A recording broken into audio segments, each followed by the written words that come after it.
യാ screen കാണുന്നുണ്ടല്ലോ അല്ലേ? കാണാം. ഇത് എന്താ വിഷയം എന്താണെന്ന് വെച്ച് കഴിഞ്ഞാൽ, നമ്മളെ ഇപ്പോൾ പൊളിറ്റിക്കൽ സൊറ ഞാൻ കാണുന്ന എപ്പോഴുള്ള ഞാനൊരു ഉപഭോക്താവാണ് പൊളിറ്റിക്കൽ സൊറേൻ്റെ. പൊളിറ്റിക്കൽ സൊറയിൽ പ്രവീണേട്ടൻ ഈ എനർജിയുടെ കാര്യമായിട്ട് പറയുന്നത് കണ്ടു. അപ്പൊ ഈ എനർജി എന്ന് പറയുന്ന വിഷയത്തിൽ എനിക്കുള്ള പ്രാവീണ്യം അല്ലെങ്കിൽ എനിക്കുള്ള അറിവ് എന്താണെന്ന് വെച്ച് കഴിഞ്ഞാൽ, ഞാൻ മാസ്റ്റേഴ്സ് പഠിക്കുമ്പോൾ എൻ്റെ മാസ്റ്റേഴ്സിൽ ഒരു പേപ്പറായിട്ട് റിന്യൂവബിൾ എനർജി എന്ന് പറഞ്ഞൊരു പേപ്പർ എനിക്കുണ്ടായിരുന്നു. അപ്പോൾ അത് കഴിഞ്ഞിട്ട് പിന്നീട് മാസ്റ്റേഴ്സ് കഴിഞ്ഞതിന് ശേഷം ഇന്ത്യയിൽ നമുക്ക് ഈ PhD ചെയ്യാൻ സെൻട്രൽ ഗവൺമെന്റ് സ്റ്റേറ്റ് ഗവൺമെന്റ് കൊടുക്കുന്ന ഒരു പിന്നെ സ്കോളർഷിപ്പ് സിസ്റ്റം ഉണ്ട്. അപ്പം അതൊക്കെ അതിലുണ്ട് 2 മൊഡ്യൂളുണ്ട് അതിൽ പഠിക്കാൻ, ഈ റിന്യൂവബിൾ എനർജി പഠിക്കാൻ. അതിനുശേഷം നമ്മൾ PhD ചെയ്യുന്ന സമയത്ത് ഞാൻ ചെയ്തത് വെള്ളത്തിലാണ്. അപ്പോൾ എൻ്റെ എന്താ പറയുക, എൻ്റെ ഫോക്കസ് ഈ മാലിന്യ നിർമ്മാർജ്ജനമായിരുന്നു. അപ്പോൾ അതായിരുന്നു എൻ്റെ ഫോക്കസ്. പക്ഷെ നമ്മളെ ഗ്രൂപ്പിൽ ഇതിലായിട്ട് ബന്ധപ്പെട്ട് ചെയ്യുന്ന ആൾക്കാരുണ്ടായിരുന്നു, നമ്മൾ അവരായിട്ട് കൊളാബറേഷൻ ഉണ്ട്. അപ്പോൾ ഇതൊക്കെ തന്നെയാണ് എനിക്ക് ഈ വിഷയത്തിലുള്ള ഇപ്പോഴും ആ ഭാഗങ്ങളായിട്ട് നമ്മൾ പിന്നെ കൊളാബറേറ്റ് ചെയ്ത് വർക്ക് ചെയ്യുന്ന ആൾക്കാരാണ് ഇപ്പോൾ നമ്മൾ യൂറോപ്പിലോട്ട് വന്നതിന് ശേഷം. അപ്പോൾ എനിക്ക് ഈ വിഷയത്തിൽ എനിക്കുള്ള അറിവ് എന്ന് പറയുന്നത് ഇങ്ങനത്തെ കുറേ സാധനങ്ങളൊക്കെ ആയിട്ടാണ്. അപ്പോൾ ഞാൻ ഈ വിഷയത്തിൽ നമ്മൾ അല്പറിവിൻ്റെ ആളല്ല, നമ്മളെ പ്രൊഫഷനായിട്ടും കൂടി ലിങ്ക്ഡ് ആണ്. വെറുതെ വിടുവായത്തരം പറയല്ല. പ്രവീൺ ഭായ് വിടുവായത്തരം പറഞ്ഞു എന്നല്ല ഞാൻ പറഞ്ഞത്, കുറേ വിടുവായത്തരം പറയുന്ന ആൾക്കാരുണ്ട് ഈ വിഷയത്തിൽ, പ്രത്യേകിച്ച് കമ്മ്യൂണിസ്റ്റുകാർ. അപ്പോൾ ഈ ഒരു വിഷയത്തിൽ കേരളത്തിലോട്ട് വരുമ്പോൾ നമ്മൾ തോറിയം ഈ കേരളത്തിൽ കണ്ടെത്തിയത് 2014 സമയങ്ങളിലാണ്. അതിനുശേഷം അത് ഹിന്ദുവിൽ ഒരു ഇൻഡെപ്ത് ആർട്ടിക്കിൾ 2017 പബ്ലിഷ് ചെയ്തിട്ടുണ്ടായിരുന്നു. 2015-17 കാലഘട്ടങ്ങളിൽ നല്ല ആ രീതിയിൽ സ്റ്റഡി നടന്നിട്ടുണ്ടായിരുന്നു. അപ്പോൾ അത് ഈ പറഞ്ഞതുപോലെ അങ്ങനെ ഒരു പിന്നെ എഗ്രിമെന്റ് സൈൻ ചെയ്ത് കേരളത്തിലുള്ള പിന്നെ ബീച്ച് സാൻഡിൽ നിന്ന് തോറിയം ഉണ്ടാക്കുന്ന രീതിയിൽ ഒരു പ്ലാന്റ് കേരളത്തിൽ കൊണ്ടുവരണം എന്നുള്ള സാധനം അന്നേ ഡിസ്കഷനിൽ ഉണ്ടായിരുന്നതാണ്. അതിന് മതിൽക്കെട്ടായി നിന്നത് അല്ലെങ്കിൽ അതിനെതിരെ നിന്നത് അല്ലെങ്കിൽ റിഗ്രസീവ് തോട്ട് കൊണ്ട് അതിനെതിരെ നിന്ന് പ്രവർത്തിച്ചത് കമ്മ്യൂണിസ്റ്റുകാരാണ്.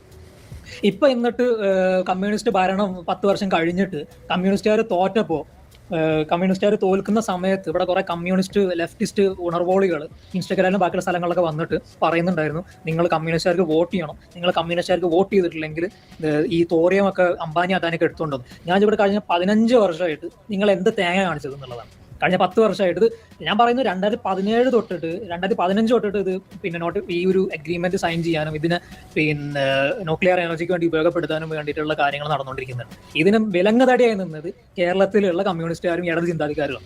അപ്പൊ ഇതൊന്ന് മനസ്സിലാക്കാണ്ട് ഇപ്പോൾ എന്നിട്ട് നിങ്ങൾ ഇത് പിന്നെ അദാനിക്കും കൊടുക്കുന്ന പോലെ കമ്മ്യൂണിസ്റ്റുകാർക്ക് വോട്ട് ചെയ്തില്ലെന്നൊക്കെ പറയുമ്പോൾ ഇച്ചിരി എളുപ്പമാണ്. അത് ശരിക്കും ഞാൻ അന്നേ പറയേണ്ടതാണ്, നമ്മൾ ഈ ഇലക്ഷന് മുന്നേ വന്ന സംഭവങ്ങളാണ് ഇതൊക്കെ. പക്ഷെ അന്ന് നമുക്ക് പറയാൻ പറ്റില്ല. അപ്പൊ ഇത് ഇന്നിപ്പോൾ പറയുന്നേ ഉള്ളൂ. അപ്പോൾ ഇതൊരു വിഷയം. ഇനി അടുത്ത വിഷയം എന്താണെന്ന് വെച്ച് കഴിഞ്ഞാൽ, ഈ നമ്മുടെ ഈ റഷ്യൻ കോയ എന്ന് പറയുന്ന ആ ഒരു സംഭവത്തിൽ റഷ്യക്കാരുടെ സമയത്ത് നമ്മൾ ആ ഒരു സംസാരിച്ചപ്പോൾ റഷ്യ ഉക്രൈനിൽ ചെയ്യുന്ന തെറ്റാണെന്ന് നമ്മൾ പറഞ്ഞപ്പോൾ അതിനെ ന്യായീകരിച്ച് കുറേ ആൾക്കാർ വന്നിട്ടുണ്ടായിരുന്നു. അതിന്റെ വീഡിയോയിൽ പിന്നെ കുറേ നമ്മൾ കണ്ടതാണ്. അപ്പോൾ അതിനെ ന്യായീകരിച്ച് വന്നതിന്റെ ഇടയിൽ പല നായകരോട് നമ്മൾ ഉത്തരം കൊടുത്തതാണ്. ഒരു ന്യായീകരണം എന്താണെന്ന് വെച്ച് കഴിഞ്ഞാൽ, റഷ്യ ആയിട്ട് നമുക്ക് എങ്ങനെ എതിർക്കാൻ പറ്റും, റഷ്യയിൽ നിന്നിട്ട് നമ്മൾ എണ്ണ എടുക്കണം എന്നുള്ളത്. ഈ ഒരു സംഭവത്തിൽ നിന്ന് തന്നെയാണ് ഇപ്പോൾ റഷ്യ ആയിട്ടുള്ള ഓയിലിന്റെ ഷെയർ കൂടിയിട്ടുണ്ട് എന്നുള്ളതാണ് ഹിന്ദുവിൽ റിപ്പോർട്ടിൽ പറയുന്നത്. 31% ആയി എന്നുള്ളതാണ് ഇതിൽ പറയുന്നത്. അപ്പോൾ ഇതിപ്പോൾ ഇന്ത്യ ഇമ്പോർട്ട് ചെയ്യുന്നുണ്ട് റഷ്യയിൽ നിന്നുള്ള ഓയിൽ എന്നുള്ളതൊരു വാസ്തവമാണ്. എന്ന് വിചാരിച്ചിട്ട് ഉക്രൈനിൽ ചെയ്യുന്നത് തെറ്റാണെന്ന് ഇന്ത്യക്ക് പറയാതിരിക്കാൻ പറ്റുമോ എന്നുള്ളതാണ്. അങ്ങനത്തെ ഒരു രീതിയിൽ ഇന്ത്യ അങ്ങനെ പറഞ്ഞു കഴിഞ്ഞാൽ ഞങ്ങൾ ഓയിൽ നിർത്തുന്നൊക്കെ പറഞ്ഞു കഴിഞ്ഞാൽ അങ്ങനെ പറയുമ്പോൾ ഇന്ത്യ അങ്ങനെ പറയുമ്പോൾ വിരളുന്ന ഒരു അവസ്ഥയിലോട്ട് ഇന്ത്യ എത്തണോ എന്നുള്ളതാണ്. അവിടെയാണ് ഇന്ത്യ സെൽഫ് സഫിഷ്യൻസി അറ്റൈൻ ചെയ്യണം നമ്മൾ പറയുന്നത്. അപ്പം നമ്മൾ ആ വീഡിയോയിൽ പറഞ്ഞപ്പോൾ എണ്ണയുടെ കാര്യത്തിൽ എങ്ങനെയാണ് ഇന്ത്യക്ക് സെൽഫ് സഫിഷ്യൻസി എടുക്കാൻ പറ്റുക, അല്ലെങ്കിൽ സെൽഫ് സഫിഷ്യൻസി എങ്ങനെയാണ് എടുക്കാൻ പറ്റുക എന്ന് നമ്മളോട് ചോദിച്ചിട്ടുണ്ടായിരുന്നു. നമ്മൾ അന്ന് നമുക്ക് ഉത്തരം പറയാൻ പറ്റില്ല, കാരണം ഇത് ഇൻഡെപ്തായിട്ട് പറയേണ്ട ഒരു കാര്യമാണ്. അപ്പോൾ ഇതിൽ നമ്മൾ കുറച്ച് കാര്യങ്ങൾ പറയാം, എങ്ങനെയാണ് നമ്മൾ സെൽഫ് സഫിഷ്യൻസി എനർജിന്റെ കാര്യത്തിൽ ഇന്ത്യക്ക് അറ്റൈൻ ചെയ്യാൻ പറ്റുക എന്നുള്ളത്. ഇതിന് നമ്മൾ കണ്ടുപഠിക്കേണ്ടത് സൗത്ത് കൊറിയനെയും ജപ്പാനെ, പ്രത്യേകിച്ച് ജപ്പാനെയും തായ്വാനെയാണ് നമ്മൾ കണ്ടുപഠിക്കേണ്ടത്. ജപ്പാനിലും തായ്വാനിലും നമ്മൾ ഇവിടെ തന്നെ ചർച്ച ചെയ്തുള്ള ഒരു കാര്യമാണ് ഈ വിഷയം. അതായത് ഈ ചൈനയിൽ നിന്നിട്ടാണ് സെമി കണ്ടക്ടേഴ്സിന് റോ മെറ്റീരിയൽസ് കിട്ടിയിരുന്നത്, സൗത്ത് കൊറിയക്കും ജപ്പാനും തായ്വാനും. അപ്പൊ ഈ ചൈന കഴിഞ്ഞ ഒരു 15 വർഷമായിട്ട് ഒരു എന്താ പറയുക, കുറച്ചും കൂടി പ്രൊട്ടക്ഷനിസ്റ്റിക് ആയിട്ടുള്ള, അല്ലെങ്കിൽ അവരായിട്ട് ഒത്തുപോകുന്ന ആൾക്കാർക്ക് മാത്രമായിട്ട് അവർ എല്ലാം കൂട്ടിക്കൊടുക്കുന്ന ഒരു സ്വഭാവം അവർ കാണിച്ചിട്ടുണ്ടായിരുന്നു. അപ്പോൾ അതിന്റെ അടിസ്ഥാനത്തിലാണ് ബെൽറ്റ് ആൻഡ് റോഡ് ഇനിഷ്യേറ്റീവ് ഒക്കെ വന്നിട്ടുള്ളത്. അപ്പോൾ അതിന്റെ ഒരു പേര് ഇൻഫ്രാസ്ട്രക്ചർ കാര്യങ്ങളൊക്കെ ഏഷ്യയിലും ആഫ്രിക്കയിലും ചെയ്തുകൊണ്ടിരിക്കുന്നുണ്ട്. അത് വേറെ വിഷയം, അതിലൂടെ നമുക്ക് പോകുന്നില്ല. അപ്പോൾ ആ ഒരു രീതിയിൽ ചൈനക്ക് എതിരെ അല്ലെങ്കിൽ ചൈനന്റെ ഹെഗമോണിക്ക് എതിരെ നിന്നിരുന്ന കൂട്ടം ആൾക്കാരാണ് തായ്വാനും ജപ്പാനും സൗത്ത് കൊറിയയും. അവരപ്പോഴും വെസ്റ്റിനോട്ട് ലീൻ ചെയ്താണ് നിന്നിരുന്നത്. അപ്പോൾ ഈ ഒരു കാരണത്താൽ ചൈന എന്ത് ചെയ്യുമെന്ന് വെച്ച് കഴിഞ്ഞാൽ ഇവരായിട്ടുള്ള ട്രേഡ് ഷട്ട് ചെയ്തു. അപ്പോൾ സെമി കണ്ടക്ടേഴ്സിന്റെ വേൾഡ് ക്യാപിറ്റൽസിൽ പല 3 ആൾക്കാരാണ്, തായ്വാനും സൗത്ത് കൊറിയയും ജപ്പാനും. അപ്പോൾ ഇവർക്ക് റോ മെറ്റീരിയൽസ്, ഇവർക്ക് നാച്ചുറലി റിസോഴ്സ് റിച്ച് അല്ല ഇവർ, ഈ 3 ആൾക്കാർ, ചൈന വെച്ച് നോക്കുമ്പോൾ അല്ലെങ്കിൽ ഇന്ത്യ വെച്ച് നോക്കുമ്പോൾ അല്ലെങ്കിൽ ചൈന വെച്ച് നോക്കുമ്പോൾ സെമി കണ്ടക്ടേഴ്സ് റോ മെറ്റീരിയൽസിൽ. അപ്പോൾ ഇവരെന്ത് ചെയ്യുന്നത് വെച്ച് കഴിഞ്ഞാൽ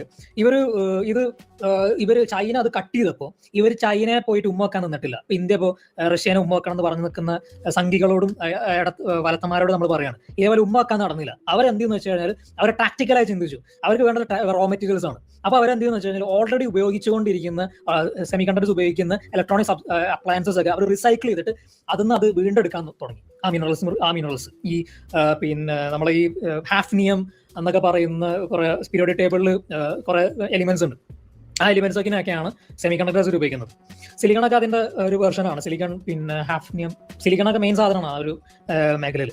അപ്പോൾ ഈ സാധനങ്ങൾ ഇവരെന്തെന്ന് വെച്ച് കഴിഞ്ഞാൽ ഇവർ റീസൈക്കിൾ ചെയ്തിട്ട് ആ കമ്പ്യൂട്ടർ സാധനങ്ങളൊക്കെ വീണ്ടും റീസൈക്കിൾ ചെയ്തിട്ട് ആ ഉപയോഗിച്ച സാധനങ്ങൾ വീണ്ടും ഇത് റിക്കവർ ചെയ്യാൻ തുടങ്ങി. Reus, recycle, recover, reduce, Reus, recycle എന്ന് പറയുന്ന സംഭവം സെമി കണ്ടക്ടറിന്റെ കാര്യത്തിൽ നമ്മൾ വരുമ്പോൾ റിസൈക്കിൾ, റിക്കവർ എന്ന് പറയുന്ന സംഭവമാണ് വരുന്നത്.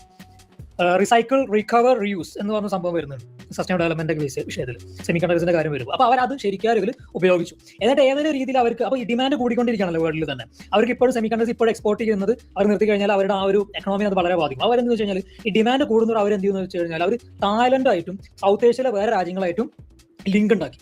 ഇപ്പൊ എന്നിട്ട് അവർ സെമി കണ്ടക്ടേഴ്സിനുള്ള റോ മെറ്റീരിയൽസ് അവർ എടുക്കുന്നത് ഈ പറഞ്ഞ പോലെ റീസൈക്കിൾ ചെയ്തിട്ടും തായ്ലൻഡിൽ നിന്നിട്ടും ഒക്കെയാണ് അവരെടുക്കുന്നത്. അപ്പൊ ഈ രീതിയിലുള്ള ചിന്താഗതിയാണ് ഇന്ത്യക്ക് വേണ്ടത്. അല്ലാണ്ട് ഇമ്മാതിരി ഉമ്മ വെച്ച് കളിക്കുന്നതല്ല. ഇന്ത്യ ഇതേപോലെ ഉമ്മ വെച്ച്, നമ്മൾ കോൺഗ്രസ് ഇതേപോലെ കോൺഗ്രസും ഗാന്ധിയും കാക്കാമാരും ഉമ്മ വെച്ച് നടന്നുകൊണ്ടാണ് നമ്മളിപ്പോൾ ഇന്ന് കാണുന്ന പല പ്രശ്നങ്ങളും നമ്മൾ അനുഭവിക്കുന്നത്. ഇതേപോലെ നമ്മൾ ഉമ്മ വെച്ച് പിന്നെ റഷ്യനൊക്കെ ഉമ്മ വെക്കാൻ നടന്നു കഴിഞ്ഞാൽ തന്നെ നടക്കാൻ പോകുന്നുള്ളൂ.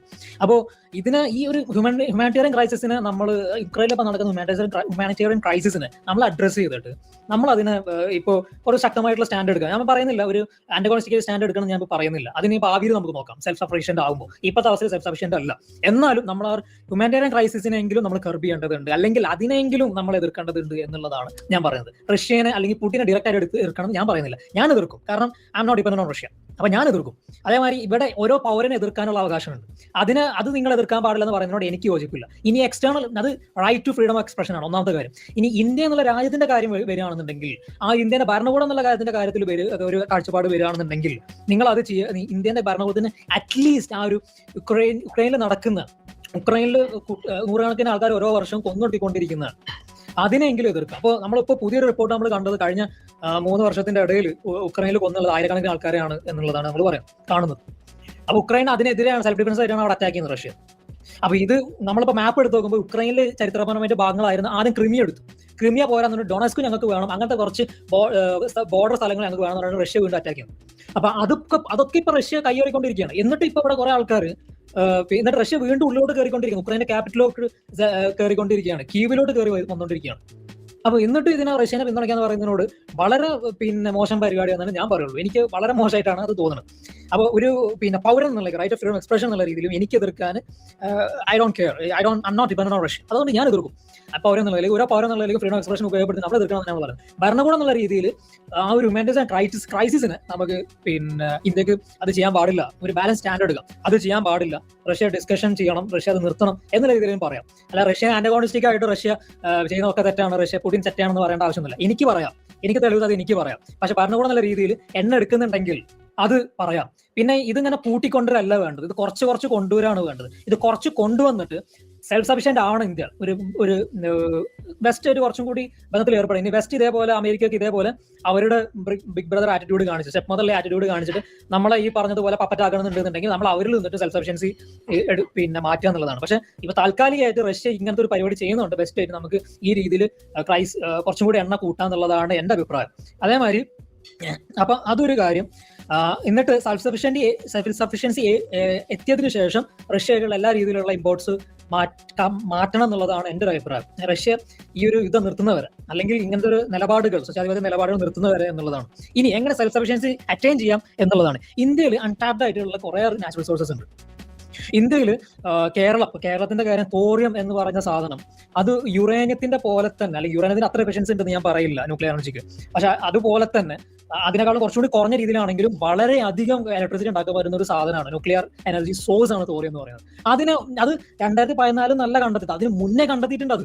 അത് വലിയൊരു ആർട്ടിക്കിളായിട്ട് വാർത്തയായിട്ട് വന്ന 2014 2015 കാലഘട്ടത്തിലാണെന്നേ ഉള്ളൂ. അപ്പൊ അത്രയും കാലം ഉണ്ടായാലും അത് ഉപയോഗപ്പെടുത്തിയിട്ടില്ല. ഇങ്ങനെ അൺടാപ്ഡ് ആയിട്ടുള്ള കുറെ റിസോഴ്സ് ഇന്ത്യയിലുണ്ട്. അത് കേരളത്തിന്റെ കേസാണെങ്കിൽ തോറി ആയിക്കോട്ടെ, തമിഴ്നാട്ടിലാണെന്ന് നമ്മളൊക്കെ ഓൾറെഡി റിഫൈനറീസും തെർമൽ പവർ പ്ലാന്റ്സ് ഒക്കെ ഉണ്ട്. അത് കൂടാതെ ഇങ്ങനെ അൺടാപ്ഡ് ആയിട്ടുള്ള കുറെ സ്ഥലങ്ങൾ അവിടെ ഉണ്ട്. ഇതേപോലെ ഇന്ത്യയിൽ ഓരോ സംസ്ഥാനങ്ങളിലും ഉണ്ട്. ഒറീസ ശരിക്കും ഇന്ത്യയിൽ ഏറ്റവും കൂടുതൽ മിനറൽ റിസോഴ്സസ് ഉള്ള സ്ഥലങ്ങളിൽ ഉള്ള ഒരു സ്ഥലമാണ്. അവിടെ മൈനിങ്ങും കാര്യങ്ങളൊക്കെ നടക്കുന്നുണ്ട്. അപ്പൊ കുറെ നാച്ചുറൽ റിസോഴ്സസ് അവിടെ നിന്ന് വരുന്നുണ്ട്. ഈ അൺടാപ്ഡ് ആയിട്ട് ഇന്ത്യയിൽ പല സ്ഥലങ്ങളിലും നാച്ചുറൽ റിസോഴ്സസ് ഉണ്ട്. നമ്മൾ ചെയ്യേണ്ടത് നമുക്ക് വേൾഡിൽ സെമി കണ്ടക്ടേഴ്സിന്റെ വിഷയത്തിലാണെങ്കിലും ഈ മിനറൽസിന്റെ വിഷയത്തിലാണെങ്കിലും ഒക്കെ പല കാര്യങ്ങൾ എക്സ്പോർട്ട് ചെയ്യാൻ പറ്റുന്ന രീതിയിൽ ഇന്ത്യയിൽ എഫിഷ്യൻസി ഉണ്ട്. ഇനി ഫാമിംഗ് ആണെങ്കിലും അങ്ങനത്തെ പല കാര്യങ്ങൾ ഇന്ത്യയിൽ അതിനുള്ള പവർ പാരിറ്റി ഇന്ത്യയിലുണ്ട്. അപ്പൊ അത് മര്യാദക്ക് ആ ഒരു പൊട്ടൻഷ്യൽ യൂട്ടിലൈസ് ചെയ്തിട്ട് നമ്മൾ ഓയിലിന് എന്തെങ്കിലും രീതിയിൽ ഇൻസഫിഷ്യൻസി നമുക്ക് ഉണ്ടെങ്കിൽ അത് ഗൾഫ് കൺട്രീസ് ബെസ്റ്റ് ആയിട്ട് ഈ പറഞ്ഞ പോലെ പൈസ കൊടുത്തിട്ട് വാങ്ങുക എന്നുള്ളത് നമുക്ക് ചെയ്യാനുള്ളത്. ഇനി സഫിഷ്യൻസി ഇനി കഴിയാത്തോളം അത് കുറയ്ക്കാൻ പറ്റുക എന്നുള്ള രീതിയിൽ നമുക്ക് ചെയ്യാനുള്ളത് ഇന്ത്യയിൽ ഓൾറെഡി ഉള്ള ഈ പറഞ്ഞ പോലെ ഓയിൽ പ്ലാന്റ്സ് ഉണ്ട്. അത് ഡിഗ്ബോയ് എന്നൊക്കെ പറയുന്ന പ്ലാന്റ്സ് ഉണ്ട്. അപ്പോൾ ഡിഗ്ബോയ് എന്ന് പറയുന്നത് ഇന്ത്യയിലുള്ള ഒരു ദാമൻ ഭാഗത്താണ് തോന്നുന്നത്. അങ്ങനത്തെ കുറച്ച് പ്ലാന്റ്സ് ഉണ്ട്. ഡിഗ്ബോയ് ആസാമിലാണ്. അപ്പോൾ ഇങ്ങനത്തെ കുറച്ച് പ്ലാന്റ്സ് ഉണ്ട്, തെർമൽ പവർ പ്ലാന്റ്സ്. അതൊക്കെ ശരിയാക്കി ഉപയോഗപ്പെടുത്തുക. പിന്നെ ഒരു കാര്യം നമുക്ക് പറയാനുള്ളത്, ഈ പ്രവീണേട്ടൻ പറഞ്ഞൊരു കാര്യം, നമ്മൾ ഈ വിഷയത്തിൽ പ്രാവീണ്യമുള്ള ഒരു ആളായതുകൊണ്ട് പറയാണ്. പ്രാവീണ്യ എക്സ്പേർട്ടാണ് ഞാൻ പറയുന്നില്ല, നമുക്ക് കുറെ ഇത് പഠിച്ചുകൊണ്ട് നമ്മൾ പറയണം. ഈ renewable energy, non renewable energy നമ്മൾ ഒരു സാധനത്തിന് ഡിഫറൻഷിയേഷൻ ചെയ്യുമ്പോൾ ഇതിൽ ഈ പറഞ്ഞതുപോലെ കൺവെൻഷണൽ സോഴ്സ് ഓഫ് എനർജിയാണ് ഫോസിൽ ഫ്യൂൽസ് എന്ന് പറയുന്നത്, ഈ പെട്രോൾ, ഡീസൽ, അങ്ങനത്തെ കാര്യങ്ങളൊക്കെ. അപ്പൊ അത് വീണ്ടും അത് ഉണ്ടായി വന്നത് കോടാനുകോടി വർഷങ്ങൾക്ക് മുന്നേ ഈ ഡൈനോസേഴ്സും അങ്ങനത്തെ പ്ലാന്റ് ആൻഡ് ആനിമൽ മാറ്റർ, അതായത് അന്ന് ചത്തൊടുങ്ങിയിട്ടുള്ള ഡൈനോസറുടെ കാലഘട്ടങ്ങളിലും അതിനൊക്കെ മുന്നേ അന്നുള്ള പ്ലാന്റ്സും ആനിമൽസും ഒക്കെ ചത്തൊടുങ്ങിയിട്ട് അത് ഭൂമിന്റെ അടിയിൽ പോയിട്ട് അത് ഓയിലും അങ്ങനത്തെ സാധനങ്ങളൊക്കെ ആയിട്ട് മാറിയിട്ട് അതാണ് നമ്മൾ കുഴിച്ചെടുക്കുന്നത്. നമ്മൾ എന്നിട്ട് അതിനെ പ്യൂരിഫൈ ചെയ്തിട്ടൊക്കെയാണ് നമ്മൾ എന്ത് ചെയ്യുന്നത്, നമ്മൾ ഈ പെട്രോൾ ഡീസലൊക്കെ ആക്കി മാറ്റിക്കൊണ്ടിരിക്കുന്നത്. അപ്പൊ അന്ന് ചത്തൊടുങ്ങിയ സാധനങ്ങളാണ് ഇന്നിപ്പോ നമ്മൾ ഓയിലാക്കി എടുത്തുകൊണ്ടിരിക്കുന്നത്. അപ്പോ ഇനി ആ ചത്തൊടുങ്ങിയിട്ട് അപ്പൊ നമ്മൾ എടുക്കുന്ന ഓയിലിന്റെ റേറ്റ് എന്ന് പറയുന്നത് ഈ ചത്തൊടുങ്ങിയിട്ട് ഈ പെട്രോളും ഡീസലും അല്ലെങ്കിൽ ക്രൂഡ് ഓയിൽ ആയി മാറുന്ന ആ ഒരു അവസ്ഥയിലോട്ട് എത്തുന്നതിന്റെ റേറ്റ് ടൈം നമ്മൾ കമ്പാരിസൺ ചെയ്യുമ്പോൾ അങ്ങനെ ആയി വരാൻ മില്യൺസ് ഓഫ് ഇയേഴ്സ് എടുക്കും. നമ്മൾ ഇത് എടുത്തുകൊണ്ടിരിക്കുന്നത് ആ മില്യൺസ് ഓഫ് ഇയേഴ്സ് കൊണ്ട് ഉണ്ടാക്കിയെടുത്ത സാധനം നമ്മൾ ഓരോ വർഷവും ഇങ്ങനെ 10% അല്ലെങ്കിൽ 20% എന്ന് പറഞ്ഞിട്ട് എടുത്തുകൊണ്ടിരിക്കുകയാണ്, അല്ലെങ്കിൽ അതിൽ കംപ്ലീറ്റ്ലി എടുത്തുകൊണ്ടിരിക്കുകയാണ്. അപ്പൊ ഇങ്ങനെ പോയി കഴിഞ്ഞാൽ ഒരു 50 വർഷത്തിനുള്ളിൽ തന്നെ ലോകത്തിലുള്ള എല്ലാ കൺവെൻഷണൽ റിസോഴ്സസും, അതായത് ഈ ഫോസിൽ ഫ്യൂൽസ് ഒക്കെ ഇല്ലാണ്ടാവും എന്നുള്ളതാണ് ഡാറ്റ പറയുന്നത്. അതുകൊണ്ടാണ് അതൊരു വലിയൊരു ഫാക്ടാണ് ഈ വിഷയത്തിൽ. നമ്മൾ ഈ ക്ലൈമറ്റ് ചേഞ്ചിന്റെ വിഷയം കൊണ്ട് മാത്രമല്ല, ക്ലൈമറ്റ് ചേഞ്ചിന്റെ വിഷയം നമ്മൾ നേരത്തെ കുറെ പറഞ്ഞിട്ടുള്ളതാണ്, അതിലോട്ട് ഇപ്പൊ ഞാൻ പോകുന്നില്ല. അപ്പോൾ ഇതിനിപ്പോ ഫോസിൽ ഫ്യൂൽസിൽ നിന്നിട്ട് നമ്മൾ മാറി വേറെ ഫ്യൂൽസിലോട്ട് പോവാന്നുള്ളത് ഒരു രാജ്യത്തെ സംബന്ധിച്ചിടത്തോളം, ആ രാജ്യത്തിന്റെ ഭാവിയെ സംബന്ധിച്ചിടത്തോളം വളരെ പ്രധാനപ്പെട്ട ഒരു സാധനമാണ്. അത് ക്ലൈമറ്റ് ചേഞ്ചിന്റെ കാര്യത്തിൽ മാത്രമല്ല. അപ്പോൾ അതൊരു വിഷയമുണ്ട് ഇതിൽ. അപ്പോൾ ഈ ഒരു സാധനം അപ്പൊ അത് എക്സോസ്റ്റഡ് ആയിക്കൊണ്ടിരിക്കുകയാണ് നമ്മളെ ഫോസിൽ ഫ്യൂൽസ്. പക്ഷെ എന്നിട്ടും ഈ ഫോസിൽ ഫ്യൂൽസ് നമ്മൾ എടുക്കാൻ കാരണം, ഫോസിൽ ഫ്യൂൽസ് ഈ പറഞ്ഞതുപോലെ കുറെ പൊല്യൂഷനും കാര്യങ്ങളൊക്കെ ഉണ്ടാക്കിക്കൊണ്ടിരിക്കുന്നുണ്ട്. എന്നിട്ടും അത് എടുക്കാൻ നമ്മൾ കാരണം എന്താണെന്ന് വെച്ച് കഴിഞ്ഞാൽ കെമിസ്ട്രിയിൽ ബേസിക്കലി ഒരു കൺസെപ്റ്റ് ഉണ്ട്, കാർനോട്ട് സൈക്കിൾ എന്ന് പറഞ്ഞ കൺസെപ്റ്റ് ഉണ്ട്. അതായത് ഈ 10 ഗ്രാം ക്വാണ്ടിറ്റിയിൽ 100 ഗ്രാം എനർജി ഉണ്ടാക്കിയെടുക്കുക എന്ന് പറയുന്ന ഒരു സംഭവം, അല്ലെങ്കിൽ 10 ഗ്രാം ക്വാണ്ടിറ്റിയിൽ 9 ഗ്രാം എനർജി ആക്കി മാറ്റുക എന്നുള്ള പറയുന്ന ഒരു എഫിഷ്യൻസി കാൽക്കുലേഷൻ ഉണ്ട്. അത് ഏറ്റവും കൂടുതൽ അടിപൊളിയായിട്ടുള്ളത് ഫോസിൽ ഫ്യൂൽസിലാണ്. അത് വളരെ കുറവാണ് സോളാർ സെൽസിലാണെങ്കിലും വിൻഡ് എനർജിയിലാണെങ്കിലും സോളാർ എനർജിയിലാണെങ്കിലും. അത് 14% എഫിഷ്യൻസി. തിയററ്റിക്കൽ എഫിഷ്യൻസി 25% എന്താണ്, പക്ഷെ അത് ഇതുവരെ പ്രാക്ടിക്കൽ സെൻസിൽ എത്തിയിട്ടില്ല. തിയറിക്കൽ എഫിഷ്യൻസി 25 to 30% ആണ്. പ്രാക്ടിക്കൽ എഫിഷ്യൻസി അതെ സോളാർ ആണെങ്കിലും വിൻഡ് ആണെങ്കിലും, പ്രത്യേകിച്ച് സോളാറിൽ. അപ്പോൾ പ്രാക്ടിക്കൽ എഫിഷ്യൻസി 14% ആണ്. ഇപ്പോഴും എനിക്ക് തോന്നുന്നു ഇപ്പൊ 60% എന്തോ എത്തിയിട്ടുണ്ടെന്ന് തോന്നുന്നു, 16. അതിന്റെ തിയറി തന്നെ 30% പറയുന്നുള്ളൂ. അപ്പൊ അതിന്റെ പ്രാക്ടിക്കൽ വരുമ്പോൾ അത് 14-16% എത്തിച്ചിട്ടുള്ളൂ. അപ്പോൾ അത്രയധികം എഫിഷ്യൻസി ആ സാധനത്തിന് വരുന്നുള്ളൂ. നേരെ ഫോസിൽ ഫ്യൂൽസിന്റെ കാര്യം അത്രയല്ല, ഫോസിൽ ഫ്യൂൽസിന്റെ കാര്യത്തിൽ 80% എഫിഷ്യൻസിയാണ് വരുന്നത്. അപ്പോൾ അതുകൊണ്ടാണ് നമ്മൾ ഇപ്പോഴും ഫോസിൽ ഫ്യൂൽസ് വേണം, അല്ലെങ്കിൽ അത് ഇപ്പോഴും എടുത്തുകൊണ്ടിരിക്കുന്നത്. ഇനിയിപ്പോൾ അപ്പോൾ നമുക്ക് ഇനിയിപ്പോൾ സോളാറും വിൻഡും ഒക്കെ നമ്മൾ ഉപയോഗപ്പെടുത്തണം എന്ന് തന്നെയാണ് ഞാൻ പറയുന്നത്. പക്ഷെ ഒരിക്കലും അത് ഫോസിൽ ഫ്യൂൽസിന്റെ ലെവലിലോട്ട് നമുക്ക് എത്തിക്കാൻ പറ്റത്തില്ല. അപ്പൊ അവിടെ ഇപ്പോഴത്തെ ലെവലിൽ 2 ഓപ്ഷൻസ് ആണുള്ളത്. 2 ഓപ്ഷൻസ് ആണുള്ളത് ഇപ്പോഴത്തെ ലെവലിൽ. ഒന്നാമത്തെ ഓപ്ഷനാണ് ന്യൂക്ലിയർ എനർജി. ന്യൂക്ലിയർ എനർജിന്റെ എഫിഷ്യൻസി എന്ന് പറയുന്നത് വളരെ വലുതാണ്. ഈ പറഞ്ഞതുപോലെ ഫോസിൽ ഫ്യൂൽസിന്റെ അത്രത്തോളം തന്നെ വരുന്ന സംഭവം, 80% ആ ലെവലിൽ വരുന്ന സംഭവമാണ്. അല്ലെങ്കിൽ ഒരു പക്ഷേ അത് വളരെ എഫിഷ്യന്റ് ആയിട്ട് ന്യൂക്ലിയർ ഫ്യൂഷൻ ചെയ്യാൻ പറ്റുകയാണെന്നുണ്ടെങ്കിൽ, ഫിഷൻ അല്ല, ഇപ്പൊ നമ്മൾ ഉപയോഗിച്ചിരുന്ന ന്യൂക്ലിയർ ഫിഷൻ ആണ്, പൊളിച്ചെടുക്കുന്നതാണ്, വലിയ മോളിക്യൂളിനെ ചെറുതാക്കുന്നതാണ്. ഇനി ചെറിയ മോളിക്യൂളിനെ വലുതാക്കുന്ന ഒരു പരിപാടിയുണ്ട്, ഫ്യൂഷൻ എന്ന് പറയുന്ന സംഭവം. അത് ശരിക്കും ഉപയോഗപ്പെടുത്താൻ പറ്റുകയാണെന്നുണ്ടെങ്കിൽ നമുക്ക് ഇതിനും അപ്പുറത്തോട്ട് എത്തിക്കാൻ പറ്റും. ഈ 90% 95% തിയറിറ്റിക്കൽ എഫിഷ്യൻസി പറയുന്നത്. അപ്പൊ ആ ലെവലിലോട്ട് നമ്മൾ ചിന്തിക്കണം. അവിടെയാണ് തോറിയം പോലത്തെ സാധനങ്ങൾ എത്രത്തോളം ഇമ്പോർട്ടൻ്റ് ആണ് നമ്മൾ മനസ്സിലാക്കുന്നത്. അപ്പോൾ ഇത് മനസ്സിലാക്കിയിട്ട് നമ്മൾ മുന്നോട്ട് പോകണം. അപ്പോൾ ഒരു ഭാഗത്ത് എൻവയറൺമെന്റ് ഇഷ്യൂസ് ഉണ്ട്, പക്ഷെ അത് ആ രീതിയിൽ റിസർച്ച് നടത്തിയിട്ട് അതിനെ കർബ് ചെയ്യാനും പ്രിവെന്റ് ചെയ്യാനാണ് പിന്നെ ആ രീതിയിലുള്ള മേഖലകൾ ഇവിടെ ഉള്ളത്. ഇപ്പോൾ പൊല്യൂഷൻ പ്രിവെൻഷൻ എന്നൊക്കെ പറഞ്ഞിട്ടുള്ള പൊല്യൂഷൻ സയൻസ് എന്ന് പറഞ്ഞാൽ വേറെ സയൻസ് തന്നെ ഉള്ളത് അവിടെ ഉള്ളത്. എൻവയറൺമെന്റ് സയൻസിന്റെ വേറെ ഭാഗമായിട്ട് വരുന്നത്, പരിസ്ഥിതിശാസ്ത്രത്തിന്റെ വേറെ ഭാഗമായിട്ട് വരുന്ന സംഭവം. അപ്പോൾ അങ്ങനത്തെ സാധനങ്ങളിൽ റിസർച്ച് നടക്കണം. അപ്പോൾ ആ ഭാഗത്ത് കൂടി റിസർച്ച് നടക്കുമ്പോൾ ഇവിടെ വേറെ ഭാഗത്ത് കൂടി ഈ റിസർച്ച് നടക്കണം. ഇതിൽ റിന്യൂവൽ എനർജി ഒരിക്കലും നിന്ന് പോകാത്ത ഒരു എനർജി സോഴ്സ് ആണ് ന്യൂക്ലിയർ എനർജി എന്ന് പറയുന്നത്. അത് റിന്യൂവൽ എനർജിയാണ്. ഇതിൽ ഫോസിൽ ഫ്യൂൽസ് റിന്യൂവൽ എനർജി അല്ല, പക്ഷേ ഹൈ എഫിഷ്യൻസിയാണ്. ഇതിൽ റിന്യൂവൽ എനർജി ആയിട്ട് വരുന്നത് സോളാറും വിൻഡും ആണ്. അതിൽ എഫിഷ്യൻസി കുറവാണ്.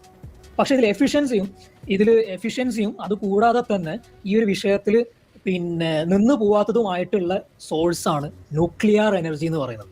അവിടെയാണ് ന്യൂക്ലിയർ എനർജിന്റെ ഒരു മെയിൻ ഇമ്പാക്ട് എന്ന് പറയുന്നത്.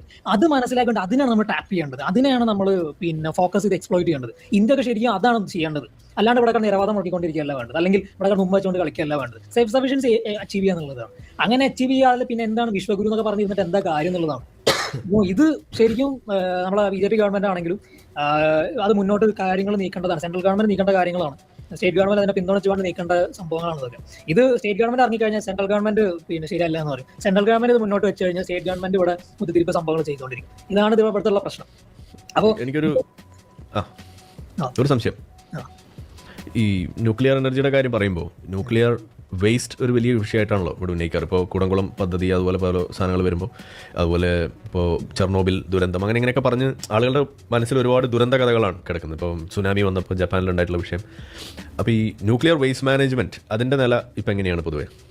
അതൊരു വലിയ വിഷയമാണ്. ശരിക്കും ന്യൂക്ലിയർ വേസ്റ്റിന്റെ വിഷയത്തിൽ ന്യൂക്ലിയർ വേസ്റ്റ് മാത്രമല്ല പ്രശ്നം. ഇതിൽ ന്യൂക്ലിയർ വേസ്റ്റിനേക്കാൾ ഉപരി ഇത് ഉണ്ടാക്കിക്കൊണ്ടിരിക്കുന്ന കൂളിംഗ് എന്ന് പറഞ്ഞൊരു പ്രോസസ്സൊക്കെ ഉണ്ട്. അത് ഞാൻ അതിലോട്ട് ഇപ്പോൾ പോകുന്നില്ല, ന്യൂക്ലിയർ വേസ്റ്റിലോട്ട് തന്നെ നിൽക്കാം.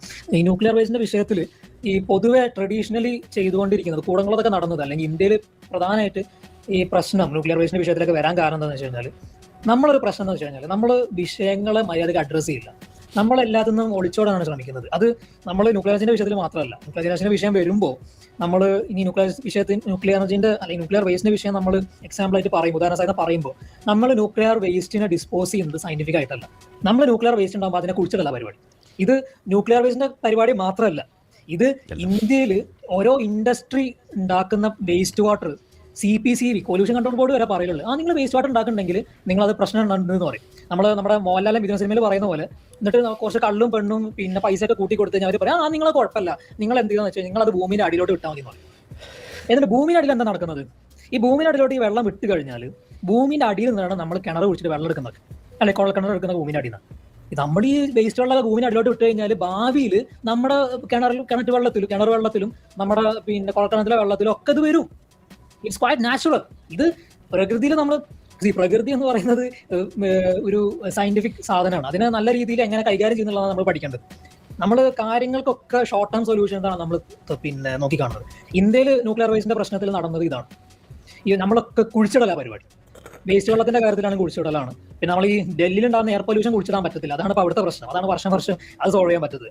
വേസ്റ്റ് വെള്ളത്തിന്റെ ഇൻഡസ്ട്രിയിൽ ഉണ്ടാകുന്ന വേസ്റ്റ് വെള്ളത്തിന്റെ പ്രശ്നം ഇന്ത്യയിൽ സോൾവ് ചെയ്യുന്നത് വളരെ അൺസയന്റിഫിക് ആയിട്ടാണ്. അതുകൊണ്ടാണ് ഇന്ത്യയിൽ പല സ്ഥലങ്ങളിലും കുടിവെള്ള പ്രശ്നം, വാട്ടർ ക്രൈസിസ് ഒക്കെ ഉണ്ടാകുന്നത്. ഇപ്പോൾ ബംഗാളിൽ മെർക്കുറി പോയ്സണിങ് വലിയൊരു പ്രശ്നമാണ് കുടിവെള്ളത്തിൽ. പിന്നെ ഈ മറ്റേ അണ്ടർഗ്രൗണ്ട് വെള്ളത്തിൽ എങ്ങനെയാണ് മെർക്കുറി അവിടെ എത്തിപ്പെട്ടത് എന്നാണ് എനിക്ക് ചോദിക്കാനുള്ളത്. അവിടെയുള്ള ഇൻഡസ്ട്രീസ് ഒക്കെ ഇതാണ് ചെയ്തുകൊണ്ടിരിക്കുന്നത്. വേസ്റ്റ് വെള്ളമൊക്കെ അടിച്ച അടിയിലോട്ട് വിട്ടുകൊണ്ടിരിക്കുകയാണ്. ഇതേ സംഭവമാണ് ന്യൂക്ലിയർ എനർജിന്റെ വിഷയത്തിൽ ഇന്ത്യയിൽ നടന്നുകൊണ്ടിരിക്കുന്നത്. നമ്മൾ പ്രശ്നങ്ങൾ ലോങ് ടേം സൊല്യൂഷൻസ് ആണ് നമ്മൾ നോക്കേണ്ടത്, അല്ലാതെ ഷോർട്ട് ടേം സൊല്യൂഷൻസ് അല്ല നമ്മൾ നോക്കേണ്ടത്. ഇതാണ് ഇന്ത്യയിലെ പ്രശ്നം എന്ന് പറയുന്നത്. ഇന്ത്യയിലെ പല വിഷയങ്ങളും നമ്മൾ നേരിട്ടൊരു വിഷയമാണ് ഇത്. ന്യൂക്ലിയർ എനർജി വേസ്റ്റ് ഡിസ്പോസ് ചെയ്യുന്നത്, ന്യൂക്ലിയർ വേസ്റ്റ് ഡിസ്പോസൽ, അതിന് തന്നെ ഒരു മേഖല ഉണ്ട് ഈ പരിസ്ഥിതിശാസ്ത്രത്തിന്റെ ഭാഗം എന്ന് പറയുന്നത്. Scientific disposal of waste, solid waste management എന്ന് പറഞ്ഞ സംഭവമുണ്ട്, വാട്ടർ വേസ്റ്റ് മാനേജ്മെന്റ് എന്ന് പറഞ്ഞ സംഭവമുണ്ട്. അപ്പോൾ ഇത് എങ്ങനെ അഡ്രസ് ചെയ്യേണ്ടതെന്നുള്ളതാണ്. ഇത് നമ്മൾ ഈ കുഴിച്ചിടുന്നതിന് പകരം നമ്മൾ ജപ്പാനിൽ ചെയ്തതുപോലെ ഈ സെമി കണ്ടക്ടേഴ്സിൽ നിന്നിട്ട് പിന്നെ റിക്കവർ ചെയ്തെടുക്കുന്നത് പോലെ ന്യൂക്ലിയർ വേസ്റ്റ് നമ്മൾ റീകവർ ചെയ്തെടുക്കുകയാണ് വേണ്ടത്. എന്നിട്ട് ബാക്കി വരുന്ന ന്യൂക്ലിയർ വേസ്റ്റ് റീകവർ ചെയ്ത് ഈ പറഞ്ഞ പോലെ റിക്കവർ റീയൂസ് ചെയ്യുക. ഇങ്ങനത്തെ ന്യൂക്ലിയർ സാധനങ്ങളൊക്കെ ബാക്കിയുള്ള സാധനങ്ങൾ ഡിസ്പോസ് ചെയ്യുക എന്നുള്ളത് ബാക്കി വേറെ കുറെ പിന്നെ സംഭവങ്ങൾ വരുന്നുണ്ട് അതിൽ. എന്താ പറയുക, ഇനിയിപ്പോ ഈ റീകവർ ചെയ്യാൻ പറ്റാത്ത സാധനങ്ങൾ നമ്മൾ ഡിസ്പോസ് ചെയ്യേണ്ടത് വേറെ പല മെത്തേഡ്സിലൂടെയാണ്. അപ്പൊ അങ്ങനെ ഇതിനെ നമ്മൾ ഫോക്കസ് ചെയ്യേണ്ടത് ഒരു സ്റ്റെപ്പ് ബൈ സ്റ്റെപ്പ് പ്രോസസ്സായിട്ടാണ്. ഇതിന് നമ്മുടെ ഒരു സിംഗിൾ സൊല്യൂഷൻ ഇല്ല ഒന്നിനും, ഒരു ഒറ്റമൂലി ഒരു വിഷയത്തിലും ഇല്ല. അപ്പൊ ആരിഫ് ഭായിന്റെ കാര്യത്തിൽ നമ്മുടെ മെഡിസിന്റെ കാര്യം പറയുമ്പോൾ തന്നെ, നമ്മൾ ഈ ഡോക്ടേഴ്സിന്റെ കാര്യത്തിൽ മെഡിസിന്റെ കാര്യമൊക്കെ പറയുമ്പോൾ തന്നെ ഒരു അസുഖത്തിനും ഒറ്റമൂലി എന്ന് പറഞ്ഞ സംഭവം ഇല്ല. ഇതേപോലെ തന്നെയാണ് ഒരു പ്രശ്നത്തിനും ന്യൂക്ലിയർ വേസ്റ്റിന്റെ കാര്യത്തിലാണെങ്കിലും നമ്മൾക്കൊരു ഒറ്റമൂലി ഇല്ല. നമ്മളിതിനെ സ്റ്റെപ്പ് ബൈ സ്റ്റെപ്പ് ഇതിനെ നമ്മൾ ഫോക്കസ് ചെയ്യാം. ന്യൂക്ലിയർ വേസ്റ്റ് പല വേസ്റ്റ് വരുന്നുണ്ട്, അതിൽ ന്യൂക്ലിയർ കണ്ടന്റിനെ നമ്മൾ ഒഴിവാക്കിയിട്ട് റീയൂസ് ചെയ്യുക, അങ്ങനത്തെ സാധനങ്ങൾ ചെയ്യാം. ബാക്കിയുള്ള സാധനങ്ങൾ ഡിസ്പോസ് ചെയ്യേണ്ടത് ബാക്കിയുള്ള സാധനങ്ങൾ ഏത് സാധനമാണെന്ന് നോക്കിയിട്ടാണ്. അതിൽ പിന്നെ വാട്ടർ വേസ്റ്റ് വരുന്നുണ്ട്, പിന്നെ ഈ പറഞ്ഞതുപോലെ സോളിഡ് വേസ്റ്റ് വരുന്നുണ്ട്. അപ്പം വാട്ടർ വേസ്റ്റ് വരുമ്പോൾ ആ രീതിയിൽ അതിനെ ഡിസ്പോസ് ചെയ്യാം. അതിന് വേറെ കുറെ പ്രക്രിയകളുണ്ട്. അതിന്റെ സോളിഡ് വേസ്റ്റ് വരുമ്പോൾ വേറെ കുറെ പ്രക്രിയകളുണ്ട്, അതിന് പ്രോസസ്സുകളുണ്ട് അതിനെ ഡിസ്പോസ് ചെയ്യാൻ. ഇതാണ് ഇതിന് നമ്മൾ ചെയ്യാനുള്ളത്. അപ്പോൾ ഇങ്ങനെ കുറെ കാര്യങ്ങളുണ്ട്. നമ്മുടെ ഇൻഡപ്തിലോട്ട് പോകുമ്പോൾ നമുക്ക് ഇപ്പോൾ പ്രസന്റേഷൻ കാര്യങ്ങളൊക്കെ എടുക്കാൻ പറ്റും. അതിലോട്ട് ഞാൻ പോകുന്നില്ല. അപ്പോൾ ഇതിനിങ്ങനെയാണ് നമ്മൾ ഫോക്കസ് ചെയ്യേണ്ടത് എന്നുള്ളതാണ് ഞാൻ പറയുന്നത്. അപ്പോൾ നമ്മുടെ പ്രവീൺ ഭായിയുടെ ചാനലിൽ ഒരു റിന്യൂവബിൾ എനർജി സംബന്ധിച്ചിട്ടൊരു സെഷൻ, ഒരു ടോക്ക് എടുക്കാൻ ക്ഷണിച്ചാൽ സൽമാൻ സാർ വരും? വരാൻ നോക്കാം. സൽമാൻ സ്വന്തം ചാനൽ തന്നെ വീഡിയോ ചെയ്യുന്നില്ല, അപ്പൊ അങ്ങോട്ട് പോകണം എന്നാണ് എന്റെ അഭിപ്രായം. ആ മേഖലയിൽ വർക്ക് ചെയ്യുന്ന ആളാണ്. നമുക്കൊന്നും ഈ പറയുന്ന പല വിഷയങ്ങളും ശരിക്കും നേരിട്ടുള്ള അറിവ് കുറച്ച് കുറവാണ്. ന്യൂസിലൊക്കെ റിന്യൂവബിൾ എനർജി ഇപ്പോൾ എനിക്ക് തോന്നുന്നു ഇപ്പോൾ നമ്മൾ ആ ചാനലിൽ പറഞ്ഞ പോലെ വേറെ എവിടെയും അങ്ങനെ പറയുന്നതായിട്ട് നമ്മൾ കേൾക്കുന്നില്ല ഇവിടെ. ഇപ്പോൾ ഈ ഒരു ഇഷ്യൂ, ഇപ്പോൾ ഹോർമസ് ഇഷ്യൂ ഒക്കെ വന്നു. അപ്പോൾ നമ്മുടെ ഇവിടെ എല്ലാവരും പരക്കം പാച്ചിലാണ്, LPG അത് ഇതെന്നൊക്കെ പറഞ്ഞിട്ട്. അപ്പോൾ നമ്മളവിടെ പറയുന്നത് നമുക്കൊരു ഹ്യൂജ് പൊട്ടൻഷ്യൽ ഉണ്ട്, ന്യൂക്ലിയർ പൊട്ടൻഷ്യൽ ഉണ്ട്. ഈവൻ പല രീതിയിൽ നമ്മളത് ഉപയോഗിക്കാവുന്ന ഒരു സാഹചര്യം. ഇപ്പോൾ ആളുകൾ, ഇപ്പോൾ ഞാനിപ്പോൾ നമ്മളിവിടെ കൂടുതൽ ഇൻഡക്ഷൻ കുക്കറാണ് ഉപയോഗിക്കുന്നത്. അപ്പോൾ നമുക്ക് LPGയുടെ വിഷയം വന്നപ്പോൾ നമ്മൾ അതിനെക്കുറിച്ച് ചിന്തിച്ചിട്ടില്ല. അപ്പോൾ ഒരു LPG എന്ന് പറയുന്ന സാധനം നമ്മൾ ഉപയോഗിക്കുന്ന ആളെ സംബന്ധിച്ചിടത്തോളം എപ്പോഴും അതൊരു പ്രശ്നം തന്നെയാണ്, ഗ്യാസിൻ്റെ അവൈലബിലിറ്റി എന്ന് പറയുന്നത്. പകരം ഇപ്പോൾ ന്യൂക്ലിയർ ഇലക്ട്രിസിറ്റി അത് വരുന്നു, ആളുകൾ ഇതാണ് ഉപയോഗിക്കുന്നത് വിചാരിക്കാം, ഈ ഇൻഡക്ഷൻ കുക്കറോ അല്ലെങ്കിൽ അങ്ങനെ കുറച്ചുകൂടി എഫക്റ്റീവ് ആണല്ലോ.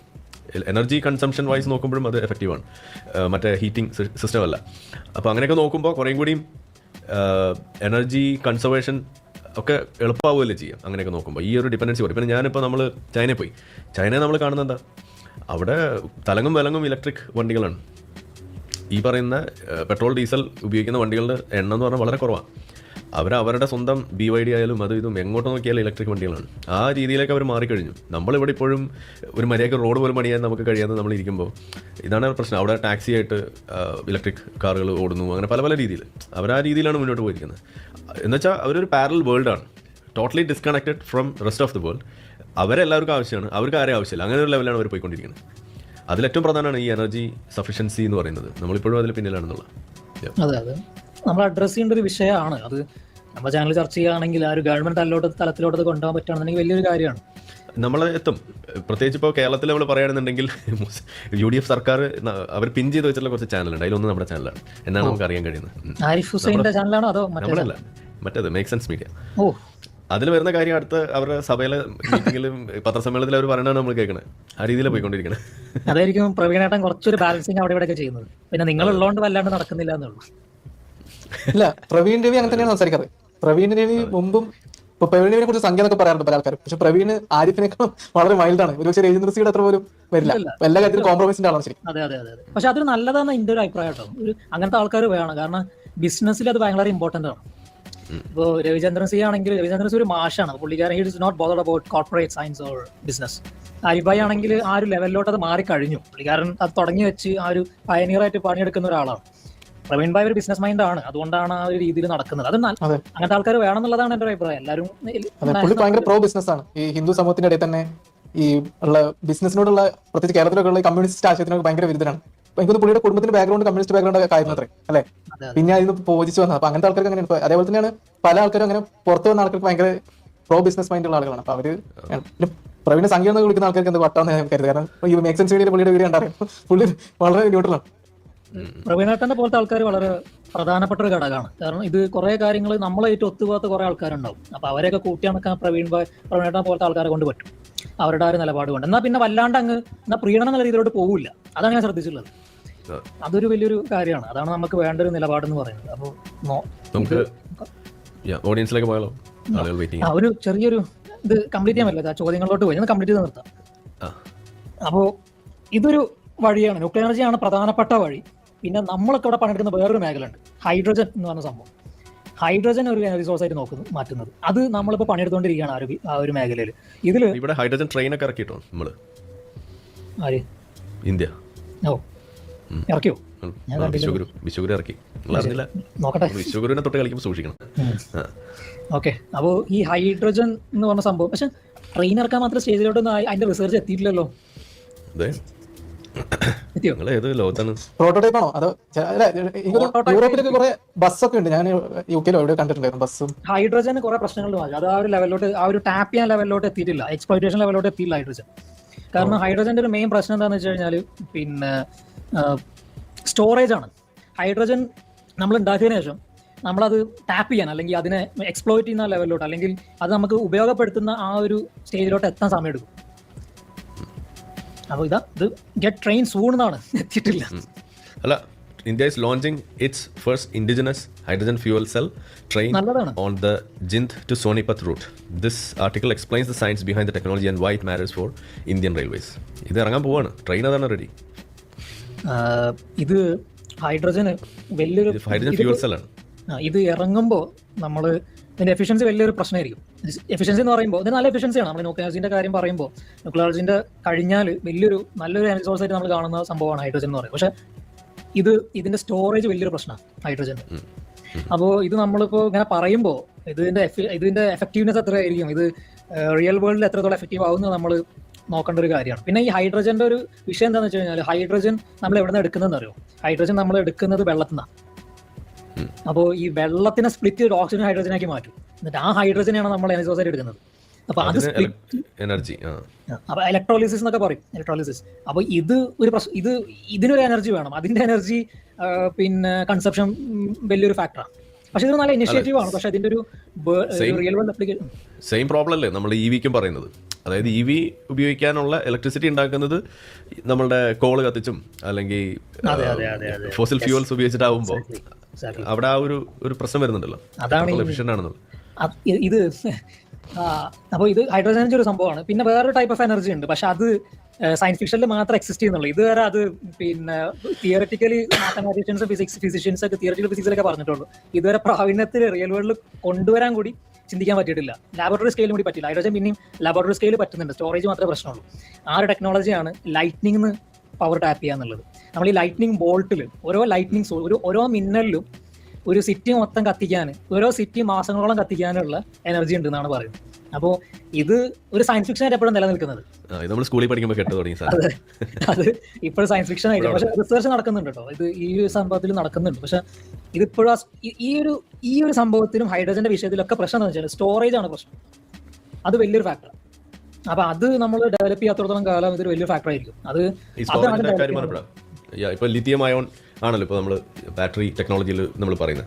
അപ്പോൾ ആ സംഗതി നമ്മൾ പറയുമ്പോൾ അതിനകത്ത് ലിഥിയം, അതിൻ്റെ എക്സ്ട്രാക്ഷൻ, അതിനകത്ത് വരുന്ന കോസ്റ്റ് ഇൻവോൾവ്, പിന്നെ അത് ഉണ്ടാക്കുന്ന എൻവയോൺമെൻറ്റൽ ഇമ്പാക്ട്, പിന്നെ അതിൽ ഇൻവോൾവ് ചെയ്യുന്ന സ്ലേവറി ഇൻക്ലൂഡിങ് അങ്ങനെ പല സാധനങ്ങൾ അതിനകത്തേക്ക് പോകുന്നുണ്ട്. അപ്പോൾ ലിഥിയം എന്ന് പറയുന്ന സാധനം വളരെ ലിമിറ്റഡ് ആയിട്ട് അവൈലബിൾ ആയിട്ടുള്ളൊരു എലമെൻ്റ് ആണ്. അപ്പോൾ ഇപ്പോൾ സോഡിയം അയോൺ വരുന്നു, സോളിഡ് സ്റ്റേറ്റ് ബാറ്ററി, അങ്ങനെ പല ഇത് വരുമ്പോൾ അതിൻ്റെ എന്താണ് പുതിയ ഇത് ബാറ്ററിയാണ്. ബാറ്ററി എന്ന് പറയുന്ന മേഖലയിൽ പണിയെടുക്കുന്ന ആൾക്കാരാണ്. ഇത് നമ്മളെ ഫീൽഡാണെന്നല്ല, നമ്മുടെ ലാബിൽ പണിയെടുക്കുന്ന ആൾക്കാരൊക്കെ ഉണ്ട് ഈ ഒരു വിഷയത്തിൽ. നമ്മൾ ഇലക്ട്രോ കെമിസ്ട്രി സംഭവമാണ്. അപ്പോൾ ഇതിപ്പോൾ അരിഫായി പറഞ്ഞ പോലെ ട്രഡീഷണലി കൺവെൻഷനലി നമ്മൾ ഉപയോഗിച്ചുകൊണ്ടിരിക്കുന്ന ലെഡ് ആസിഡ് ബാറ്ററീസ് ആണ്. നമ്മുടെ ഈ പൂച്ചേൻ്റെ സൈനുള്ള ഒരു ബാറ്ററിക്ക് അല്ലേ നമ്മുടെ നാട്ടിലുള്ള, അതൊക്കെ ലെഡ് ആസിഡ് ആണ്. എക്സൈഡ് ഒക്കെ ലെഡ് ആസിഡ് ആണ്. ഇപ്പോൾ ന്യൂ വേവ് ആയിട്ട് വരുന്ന സംഭവമാണ് ലിഥിയം അയോൺ ബാറ്ററീസ് എന്ന് പറയുന്ന സംഭവം. അത് പിന്നെ കുറച്ചുകൂടി എഫക്റ്റീവ് ആണ്. എൻവയറമെന്റൽ ഫുട് പ്രിന്റ്, പൊല്യൂഷന്റെ സംഭവങ്ങളൊക്കെ കുറവാണ്. അങ്ങനെ ഒരു സംഭവമാണ്. എഫിഷ്യൻസിയും കുഴപ്പമില്ല. പക്ഷേ ലിഥിയത്തിന്റെ കാര്യത്തിലുള്ള പ്രശ്നം, അരിഫായി പറഞ്ഞതുപോലുള്ള പ്രശ്നം എന്താണെന്ന് വെച്ച് കഴിഞ്ഞാൽ ലിമിറ്റഡ് ആണ് സോഴ്സ്. അപ്പോഴാണ് അടുത്ത ആൾ വന്നു, സോഡിയം അയൺ ബാറ്ററീസ് വന്നു. അപ്പോൾ സോഡിയം കുറച്ചും കൂടി വൈഡ് അവൈലബിൾ ആണ്. ഈ നമ്മുടെ ഉപ്പ് എന്നൊക്കെ സുഖമായിട്ട് എടുക്കാൻ പറ്റുന്ന ഒരു സംഭവമാണ്. അപ്പോൾ അവിടെയും അവിടുത്തെ സോഡിയത്തിന്റെ പ്രശ്നം, പക്ഷേ സോഡിയത്തിന്റെ പ്രശ്നം എന്താണെന്ന് വെച്ച് കഴിഞ്ഞാൽ ലിഥിയം അയോണിന്റെ അത്ര എഫിഷ്യൻസി ഇല്ല. അപ്പോൾ സിങ്ക് അയോൺ വന്നു, സിങ്ക് അയോൺ ബാറ്ററീസ് വന്നു. സിങ്ക് അയോൺ ബാറ്ററീസിന്റെ പ്രശ്നം എന്താണെന്ന് വെച്ചാൽ ഇതിന്റെ ഈ സോഡിയം അയോൺ ബാറ്ററീസിന്റെയും ലിഥിയം അയോൺ ബാറ്ററീസിന്റെ നടുക്കാണ്. എന്താ പറയുക, ഈ എഫിഷ്യൻസി സോഡിയം അയോൺ ബാറ്ററീസിനെക്കാട്ടിലും ഉണ്ട്. പക്ഷെ സോഡിയം അയോൺ ബാറ്ററീസിന്റെ അത്ര പിന്നെ വൈഡ്ലി അവൈലബിളും അല്ല സിങ്ക്. അപ്പോൾ ഇങ്ങനെ റിസർച്ച് കണ്ടിന്യൂസ്ലി നടന്നുകൊണ്ടിരിക്കുകയാണ് ഇങ്ങനത്തെ വിഷയങ്ങളിൽ. അപ്പോൾ നമ്മൾ ഇതൊക്കെ ടാപ്പ് ചെയ്യണം എന്നുള്ളതാണ്. ഇന്ത്യയിൽ ഇപ്പോൾ സോഡിയം വലിയൊരു നാച്ചുറൽ സോഴ്സ് ആണ്. നമ്മളെ ഉപ്പ് കുറേ ഉള്ളത് കൊണ്ടും അങ്ങനെ സോഡിയം വലിയൊരു നാച്ചുറൽ സോഴ്സ് ആണ്. അപ്പോൾ ആ ഒരു രീതിയിൽ അതിനെ ടാപ്പ് ചെയ്തിട്ട് അതിനെ ബാറ്ററി ആക്കി മാറ്റാൻ പറ്റാവുന്നതാണ്. അപ്പോൾ അതൊക്കെ ഇന്ത്യ ചിന്തിക്കേണ്ടതാണെന്നുള്ളതാണ് ഞാൻ പറയുന്നത്.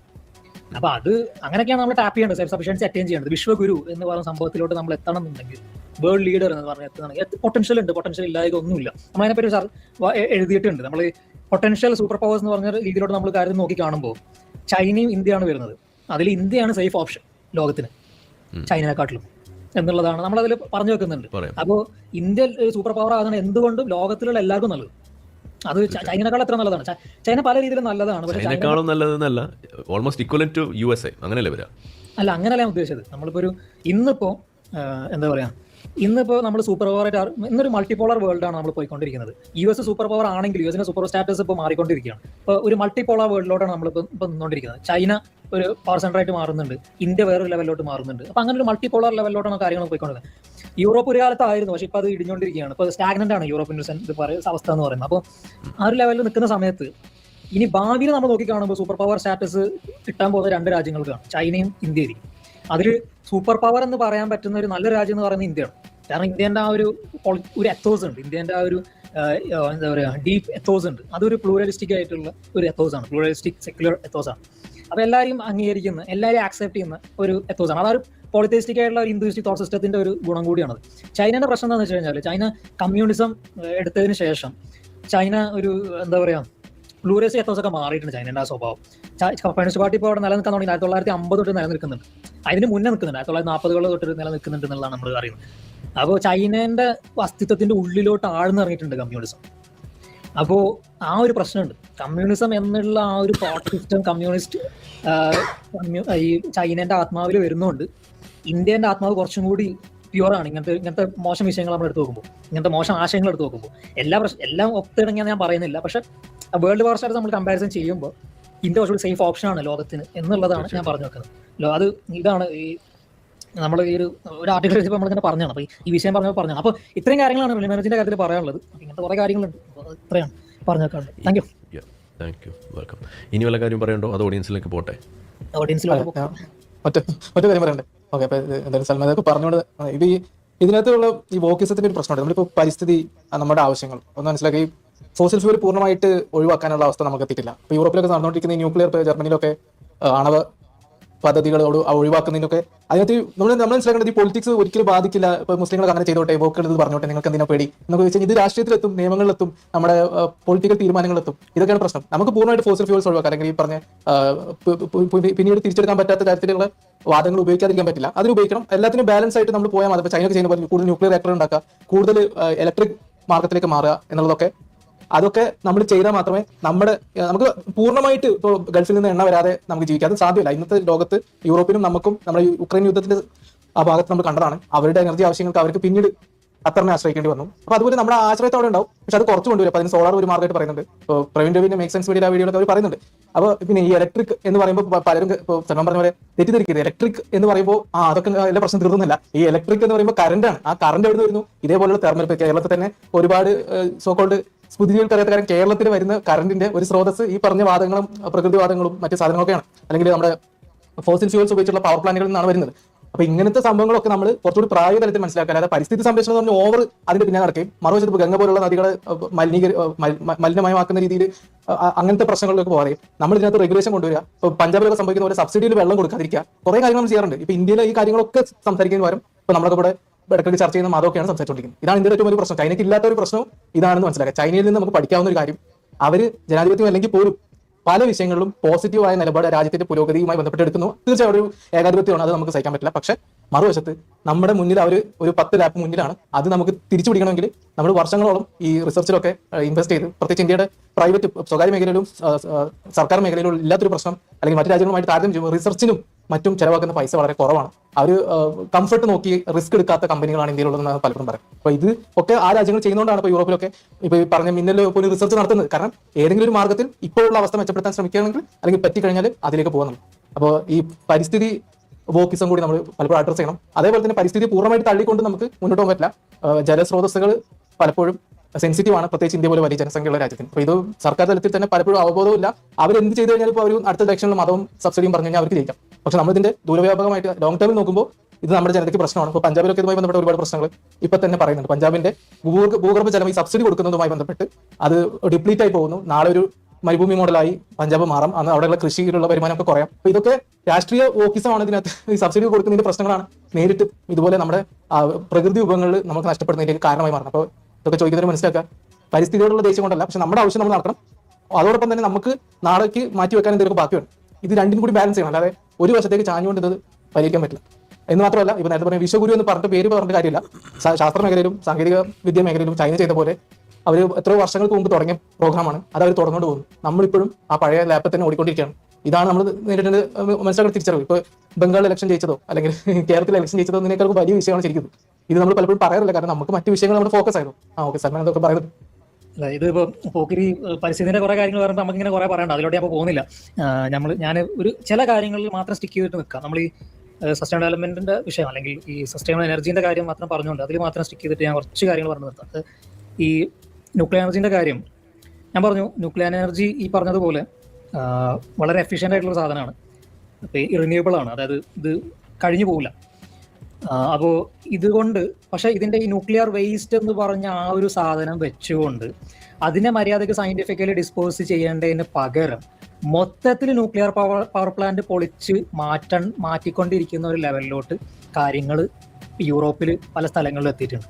അതിൻ്റെ ഏറ്റവും വലിയ എക്സാമ്പിളാണ് ജർമ്മനിയിൽ നടന്നത്. ജർമ്മനിയിൽ ന്യൂക്ലിയർ പവർ പ്ലാന്റ്സ് ഒക്കെ ഉണ്ടാക്കിയിട്ട് എനർജി ഹാർനസ് ചെയ്തിട്ട് വേറെ ഒരു രാജ്യത്തു നിന്ന് എനർജി വാങ്ങേണ്ട ഒരു അവസ്ഥ ഇല്ലാത്തൊരു ലെവലിലൂടെ എനർജി ജർമ്മനി മാറിയിട്ടുണ്ട് ഒരു കാലത്ത്. അത് ഈ ആംഗല മെർക്കൽ വന്നിട്ട് ആംഗല മെർക്കലിനെ കുറച്ച് കാലം നീണ്ടു നിന്ന ഭരണകൂടം കഴിഞ്ഞ പാട് അതിൻ്റെ ഇടയിൽ വോക്കിസം അങ്ങ് പീക്കിലെത്തി ഉണർവോളിത്തരം. പിന്നെ ഗ്രറ്റ തൺബർഗിന്റെ കുറെ കാട്ടിക്കൂട്ടുകളൊക്കെ കൂടി ആയപ്പോൾ ക്ലൈമറ്റ് ചേഞ്ച് എന്ന് പറഞ്ഞു. ക്ലൈമറ്റ് ചേഞ്ച് സത്യം പറഞ്ഞ ന്യൂക്ലിയർ എനർജി വേറൊരു സംഭവമാണ്, അത് പറയുകയാണെങ്കിൽ കുറേ ഉണ്ട്. It doesn't have any direct links towards climate change എന്നുള്ളതാണ്. പൊല്യൂഷനായിട്ട് പിന്നെയും ബന്ധമുണ്ടെന്ന് പറയാം. ഇനി അത് അപ്പോൾ ഈ പുള്ളിക്കാരി വന്നിട്ട് ഏതോ ഒരു ഡോക്യുമെന്ററി കണ്ടിട്ട് ന്യൂക്ലിയർ എനർജി ഭയങ്കര പ്രശ്നമാണെന്നൊക്കെ പറഞ്ഞ് വിളിച്ചിട്ട് ഇത് കേട്ടിട്ട് ആംഗല മെർക്കലിന്റെ ഭരണകൂടം അവിടെയുള്ള ന്യൂക്ലിയർ എനർജി പ്ലാന്റ്സ് ഒക്കെ പൊളിച്ചു. കഷ്ടപ്പെട്ട് പൈസ കൊടുത്ത് ടാക്സ് മണി വെച്ച് ഉണ്ടാക്കിയ സാധനം, സെൽഫ് സഫിഷ്യന്റ് ആയിരുന്ന ഒരു രാജ്യം, അതൊക്കെ നമുക്ക് പിന്നെ ഒരു വീഡിയോ കാണിച്ചിട്ട് പൊട്ടിത്തെറിപ്പിച്ചു. എന്നിട്ട് പറഞ്ഞ് ഞങ്ങൾ മറ്റേ എനർജീനെ മറ്റേ പിന്നെ മാങ്ങാത്തോലിയന്മാരാണെന്ന് പറഞ്ഞിട്ട് ലോകത്തിന് മുന്നിൽ വെർച്വൽ സിഗ്നലിംഗ് കാണിച്ചിട്ട് ചെയ്ത പരിപാടിയാണ്. ഇപ്പൊ എന്നിട്ട് സെൽഫ് സഫിഷ്യൻസിൽ ഒരു തേങ്ങയും മാങ്ങിയും ചക്കിയില്ല. ഇവിടെ എന്നിട്ട് ആൾക്കാരെ കാണിക്കാൻ വേണ്ടി കുറച്ച് സോളാർ വിൻഡൊക്കെ അവിടെ ഇവിടെ ഘടിപ്പിച്ചിട്ടുണ്ട്. പക്ഷെ മതിയാവുന്നില്ല എനർജി. എന്നിട്ട് ഇപ്പൊ എന്താ ജർമ്മനി ചെയ്യുന്നതെന്നറിയോ? ജർമ്മനി റഷ്യയിൽ നിന്നിട്ട് എണ്ണ വാങ്ങുന്നു. റഷ്യയിൽ നിന്നിട്ട് മറ്റേ ഈ വിഷയം വന്നപ്പോൾ, ഉക്രൈൻ വിഷയം വന്നപ്പോൾ അത് പെട്ടെന്ന് മാറ്റാൻ പറ്റാത്തതുകൊണ്ട് കുറച്ചു കാലം അത് നീണ്ടു നിന്നു. എന്നിട്ട് ഇപ്പൊ എന്നിട്ട് ചൈനയുടെ അടുത്ത് നിന്ന് എണ്ണ വാങ്ങിച്ചുകൊണ്ടിരിക്കുക. ചൈനയുടെ അടുത്ത് നിന്നും ഗൾഫിൽ നിന്നൊക്കെ വീണ്ടും എണ്ണ വാങ്ങിച്ചുകൊണ്ടിരിക്കുക. അപ്പൊ ഞാൻ ചോദിക്കട്ടെ, നിങ്ങൾ എന്ത് തേങ്ങയാണ് ഉദ്ദേശിച്ചത് എന്നുള്ളതാണ്. നിങ്ങൾ സ്വന്തമായിട്ട് എനർജി ഉണ്ടാക്കാണ്ട് ഞങ്ങൾ ഉണ്ടാക്കുന്നില്ല എന്ന് പറഞ്ഞിട്ട് ബാക്കിയുള്ള സ്ഥലങ്ങളിൽ നിന്ന് വാങ്ങിച്ചിട്ട് വെറുതെ കടക്കാരാവുകയാണ് നമ്മൾ വേണ്ടത്, അതോ സെൽഫ് സഫിഷ്യൻസി കീപ്പ് ചെയ്യണോ വേണ്ടത്? എന്തായിരുന്നു ശരിക്കും ന്യൂക്ലിയർ എനർജി വേസ്റ്റ് ശരിയായ രീതിയിൽ ഡിസ്പോസ് ചെയ്ത് തീരേണ്ട ആ പ്രശ്നം അവിടെ ഉണ്ടായിരുന്നുള്ളൂ. എന്നിട്ട് ആൾക്കാരെ മുന്നിൽ കാണിക്കാൻ വേണ്ടി സയന്റിഫിക്കലി ഇതിനെ നോക്കിക്കാണുന്നതിന് പകരം അല്ലെങ്കിൽ പൊളിറ്റിക്കൽ വോക്കിസം, ഉണർവോളിത്തരം നോക്കി കണ്ടിട്ട് ഒരു 13 വയസ്സുകാരി സ്കൂളിലും കൂടി പോയിട്ട് 13 വയസ്സുകാരി തുടങ്ങി വെച്ചൊരു മൂവ്മെന്റ് പിന്നാലെ നടന്നുകൊണ്ട് അത് കൂട്ടുപിടിച്ചുകൊണ്ട് നടന്ന കുറെ ആൾക്കാരുടെ വർത്തമാനം കേട്ടുകൊണ്ട് എന്ത് കാര്യം ഉണ്ടായിരുന്നു എന്നുള്ളതാണ് പൊളിച്ചടക്കേണ്ടത്. എന്നിട്ട് ഇപ്പൊ ജർമ്മനി ഇതാണ് ബാക്കി രാജ്യങ്ങളിൽ നിന്നൊക്കെ വാങ്ങിച്ചുകൊണ്ടിരിക്കുക. ഇതുകൊണ്ട് എന്താ കാര്യം? കേരളത്തിന്റെ വിഷയം തന്നെയാണ്. കേരളം തോറിയം പോലത്തെ സാധനങ്ങൾ ഉപയോഗപ്പെടുത്തുന്നതിന് പകരം ഞങ്ങൾ മറ്റേ റിന്യൂവബിൾ എനർജി ആണെന്ന് പറഞ്ഞിട്ട് നമ്മുടെ ഇവിടെ മറ്റേ ഹൈഡ്രോളജിക്കൽ പ്രൊജക്ടുകളാണ്. ഡാമിൽ വെള്ളം താഴോട്ട് ഇറക്കിയിട്ടാണ് കുറെ എനർജി ഉണ്ടാക്കുന്നത്. പക്ഷെ ഇത് കേരളത്തിന്റെ എനർജി പ്രൊഡക്ഷൻ അല്ലെങ്കിൽ കേരളത്തിന്റെ എനർജി ഡിമാൻഡിന്റെ വെറും 10% താഴെ ഇത് ഈ എനർജി ഉപയോഗപ്പെടുത്താൻ പറ്റുന്നുള്ളൂ. ബാക്കി 90% കേരളത്തിന്റെ എനർജി ഡിമാൻഡ് കേരളം ഡീൽ ചെയ്യുന്നത് പിന്നെ അയൽപക്കത്തുള്ള സംസ്ഥാനങ്ങളിൽ നിന്നിട്ട് കടം വാങ്ങിച്ചിട്ടാ. തമിഴ്നാട്ടിൽ തെർമൽ പവർ പ്ലാന്റ്സ് ഉണ്ടാക്കുന്ന എനർജി, ആന്ധ്രാപ്രദേശിൽ തെർമൽ പവർ പ്ലാന്റ്സ് ഉണ്ടാക്കുന്ന എനർജി, ഇതൊക്കെ ആന്ധ്രാപ്രദേശിൽ പിന്നെ കർണാടകത്തിൽ നിന്ന് എടുക്കുന്ന ഇതൊക്കെ കടം വാങ്ങിച്ചിട്ട്, യുപിയിൽ നിന്ന് മധ്യപ്രദേശിൽ നിന്ന് ഒക്കെ കടം വാങ്ങിച്ചിട്ടാണ് ബാക്കി 90% എനർജി ഡിമാൻഡ് കേരളം മീറ്റ് ചെയ്യുന്നത്. ഇതാണ് മനസ്സിലാക്കേണ്ടത്. ഈ നമ്മൾ പരിസ്ഥിതിന്റെ ഒപ്പം നമ്മൾ പോകണം. ഞാൻ പരിസ്ഥിതിന്റെ ആളാണ്, അതുകൊണ്ട് ഞാൻ ഒരിക്കലും പരിസ്ഥിതി സംരക്ഷിക്കേണ്ട എന്നല്ല ഞാൻ പറയുന്നത്. പക്ഷെ ഇതിന്റെ പ്രാക്ടിക്കൽ വശം നമ്മൾ ചിന്തിക്കണം. ഇത് വേറൊരു വിഷയം കൂടി ഉണ്ട്. ഇനിയിപ്പോ നിങ്ങൾ മറ്റേ PhD പിന്നെ പരിസ്ഥിതിയിൽ എടുത്ത ആൾക്കാരെ കൊണ്ടുവന്നു കഴിഞ്ഞാലും ഈ രീതിയിൽ സംസാരിക്കണം എന്നില്ല. നമ്മളത് ക്ലൈമറ്റ് ചേഞ്ചിന്റെ ആൾക്കാരുടെ അടുത്ത് നമ്മൾ കണ്ടതാണ്. അവർ പറയുന്നത് പൊല്യൂഷൻ കൂടി പ്രശ്നമില്ല എന്ന് പറയുന്നത്. പൊല്യൂഷൻ ക്ലൈമറ്റ് ചേഞ്ചിന്റെ ഒരു ഭാഗമാണ്. ക്ലൈമറ്റ് ചേഞ്ചിന്റെ പല സാധനങ്ങൾക്ക് എത്തിപ്പെടുന്നത് പൊല്യൂഷന്റെ പല കാര്യങ്ങളുമാണ്. അത് പൊല്യൂഷൻ കൊണ്ടാണ് ആൾക്കാർ കൂടുതലായിട്ട് മരിക്കുന്നത്. പിന്നെ ഇമീഡിയറ്റ് ഡേഞ്ചർ ആണ് പൊല്യൂഷൻ എന്ന് പറയുന്നത്, എയർ പൊല്യൂഷൻ. ക്ലൈമറ്റ് ചേഞ്ച് ഭാവിയിൽ വരാവുന്ന ഒരു സംഭവമാണ്. അതിന് നമ്മൾ പിന്നെ പ്രിപ്പയർ ചെയ്ത് കഴിഞ്ഞാൽ കുറെ കാര്യങ്ങൾ നമുക്ക് ഒഴിവാക്കാൻ പറ്റും. ഇത് പൊല്യൂഷൻ എന്ന് പറഞ്ഞു കഴിഞ്ഞാൽ എയർ പൊല്യൂഷൻ ഇപ്പോൾ ഡൽഹിയിൽ കണ്ടുന്ന സംഭവം എന്ന് പറയുന്നത് എന്താ പറയുക, ലോങ് ടേം ഷോർട്ട് ടേമിൽ ഇമീഡിയറ്റ് എമർജൻസി ആണെന്ന് പറയും. അത് ഫോക്കസ് ചെയ്യേണ്ടെന്ന് പറയുന്നു ഈ ക്ലൈമറ്റ് ചേഞ്ചിന്റെ ആൾക്കാർ. അത് ഫോക്കസ് ചെയ്യേണ്ടെന്ന് പറയുന്നുണ്ടെങ്കിൽ അവരുടെ ആ ഒരു നാരോ മൈൻഡഡ്നെസ് എത്രത്തോളം ഉണ്ടാകുന്ന ആലോചിച്ച് നോക്കുക. എന്നിട്ട് അവർ പറയും അവർ ക്ലൈമറ്റ് ചേഞ്ചിൽ PhD എടുത്ത് വരാമെന്നൊക്കെ പറയും ചെയ്യും. അവർ ഈ PhD എടുത്തെടുത്ത് പോയിട്ട് അവരുടെ മനസ്സ് നാരോ ആയിട്ടുണ്ട്. അവർ ചുറ്റുമുള്ള വിഷയങ്ങളെ പറ്റിയൊന്നും കാണുന്നില്ല. അവർ പിന്നെ ക്ലൈമറ്റ് ചേഞ്ച് മാത്രമേ കാണുന്നുള്ളൂ. ചുറ്റും ക്ലൈമറ്റ് ചേഞ്ചിന് ചുറ്റുമുള്ള പൊല്യൂഷൻ കൂടി അവർ കാണുന്നില്ല. ഇനി പൊല്യൂഷന്റെ കാര്യത്തിന്റെ അപ്പുറത്തോട് നമ്മൾ എടുക്കുമ്പോൾ പോളിസി ചേഞ്ചസ്, പൊളിറ്റിക്സ്, എക്കണോമിക്സ് അതൊന്നും അവർ കാണുന്നില്ല. അല്ലെങ്കിൽ അത് അവർ പഠിക്കാൻ അവർ ആ ഒരു എഫേർട്ട് കാണിക്കുന്നില്ല. അപ്പോൾ ഈ PhD നമ്മളിപ്പോൾ PhD എടുക്കുന്ന വലിയൊരു സ്റ്റാറ്റസ് എന്നൊക്കെ പറയും. ശരിക്കും PhD എടുക്കുന്ന ആൾക്കാരുടെ മനസ്സ് കുടുസായിക്കൊണ്ടിരിക്കുക. അവർക്ക് ആ ഒരു മേഖലയിൽ മാത്രമേ അറിവുണ്ടാവുള്ളൂ. ആ ഒരു മേഖലയിൽ ക്ലൈമറ്റ് ചേഞ്ചിന്റെ കാര്യത്തിൽ ക്ലൈമറ്റ് ചേഞ്ച് പഠിച്ചവർ നല്ല അറിവായിരിക്കും. പക്ഷെ വേറൊരു മേഖലയെ പറ്റി അറിയാത്തത് കൊണ്ട് ക്ലൈമറ്റ് ചേഞ്ച് മാത്രം അഡ്രസ് ചെയ്താൽ മതി എന്ന് അവർ പറയും. എന്നിട്ട് അത് മാത്രമല്ല, അവർക്ക് പോക്കറ്റിൽ കീശയിൽ കാശ് കൂടുതൽ കിട്ടുന്നത് ക്ലൈമറ്റ് ചേഞ്ചിലായതുകൊണ്ട് അവർ ആ മൊത്തത്തിലുള്ള എക്കണോമീന്റെ 80% 60 ഒക്കെ അതിന് പിന്നെ എന്താ പറയുക, അതിൽ ആ ബഡ്ജറ്റിന്റെ മൊത്തത്തിലുള്ള ഗവൺമെന്റിന്റെ ബഡ്ജറ്റ് ഉണ്ടാവില്ലേ, അതിന്റെ സിംഹഭാഗം ക്ലൈമറ്റ് ചേഞ്ചിന് മാറ്റി വെച്ചാൽ മതി എന്ന് പറയും. കാരണം അതുകൊണ്ട് അങ്ങനെ ചെയ്താലല്ലേ ക്ലൈമറ്റ് ചേഞ്ചിന്റെ ആൾക്കാർക്ക് കൂടുതൽ പൈസ കിട്ടുള്ളൂ. അപ്പോൾ ഈ ഒരു നാരോ മൈൻഡഡ്സിന്റെ പ്രശ്നമാണ്. അപ്പോൾ ഈ ക്ലൈമറ്റ് ചേഞ്ചിന്റെ എക്സ്പെർട്സ് നിങ്ങൾ കൊണ്ടിരുത്തി കഴിഞ്ഞാലും ക്ലൈമറ്റ് ചേഞ്ചിന്റെ കാര്യത്തിൽ അവർ ചിലപ്പോൾ ഇങ്ങനത്തെ കാര്യങ്ങൾ പറയും. പക്ഷേ പൊളിറ്റിക്സിന്റെ കാര്യം പറയുമ്പോൾ ഈ ഒരു നാരോ വിഷന്റെ പ്രശ്നം വരും, ഈ ഒരു ടണൽ വിഷന്റെ പ്രശ്നം വരും, നാരോ മൈൻഡഡ്നെസ് ഉള്ളതിന്റെ ഒരു പ്രശ്നം വരും. അപ്പോൾ ഓപ്പൺ മൈൻഡഡ്നെസ് ഇല്ലാത്തത് കൊണ്ട് ആ ഒരു വലിയ പ്രശ്നം, പ്രത്യേകിച്ച് ഇന്ത്യൻ അക്കാഡമിയിൽ ആ ഒരു പ്രശ്നം നമ്മൾ കണ്ട് മടുത്ത ഒരു സംഭവമാണ്. ആ ഇന്ത്യൻ അക്കാഡമിയുടെ ടോക്സിസിറ്റിന്റെ മെയിൻ പ്രശ്നമാണ് ഈ ഒരു നാരോ മൈൻഡഡ്നെസ്. നമ്മൾ പഠിച്ച് PhD എടുക്കും, പോസ്റ്റ് ഡോക്ക് എടുക്കും, ഒക്കെ എടുത്ത് പോകും. പക്ഷെ ആ ഒരു വിഷയത്തിൽ മാത്രമേ അറിവുണ്ടാവുള്ളൂ, ആ ഒരു വിഷയത്തിനെ കേന്ദ്രിച്ച് മാത്രമേ ചിന്ത ഉണ്ടാവുള്ളൂ. വേറൊരു ലോങ് ടേം വിഷൻ അല്ലെങ്കിൽ വേറൊരു ബ്രോഡർ വിഷനെ പറ്റി, എക്കണോമിക്സ്, നമ്മളൊരു രാജ്യത്തിന്റെ കാര്യം എടുക്കുമ്പോൾ ക്ലൈമറ്റ് ചേഞ്ചും എൻവയോൺമെന്റ് മാത്രമല്ല ഉള്ളത്. ഇപ്പൊ ഇനി ക്ലൈമറ്റ് ചേഞ്ചിന്റെ കാര്യം എടുക്കുമ്പോൾ തന്നെ ക്ലൈമറ്റ് ചേഞ്ച് മാത്രമല്ല പരിസ്ഥിതിന്റെ കാര്യത്തിൽ വരുന്നത്, അവിടെ പൊല്യൂഷൻ വരുന്നുണ്ട്, റിന്യൂവബിൾ എനർജി വരുന്നുണ്ട്, പോളിസി ചേഞ്ചസ് വരുന്നുണ്ട്. ഇതൊക്കെ ഇതിന്റെ ഭാഗമാണെന്നേ. അപ്പൊ ഇക്കോളജി വരുന്നുണ്ട്.